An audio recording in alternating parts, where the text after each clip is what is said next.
deyir Allahın bu səsini eşitməsə, onda dünya onu, həsrət onu öldürəcək. Nəyi başa salmaq istəyir sözün qısası? Dünya üçün çalış. Nə əlvə çatmasa, bil ki ondan artığın verəcək.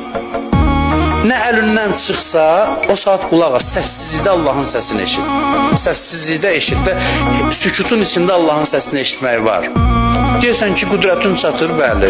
Rəhəmlisən, bəli. Mən çalışmışam, bəli. Nəticə yoxdur. Deməli, sən daha üstün bir şey mənə vermək istəyirsən, bunu verməməklə.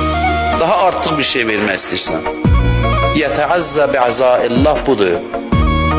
Allahın nəvazişidir bu. Hardasa, bax bir dənə şey qayda deyir, qurban olun bunu yadda saxlayın. Harda əlindən bir şey çıxdı, harda istədin əlin bir şeye çatmadı, yönəl Allaha, bil ki o sənə bu saat nəvaziş edir. Allahın xoşu gəlmir bəndəsin nəyəsə çatmasın. Deməli, Allah artığın verməklə məşğuldur. Artığın verməklə məşğuldur.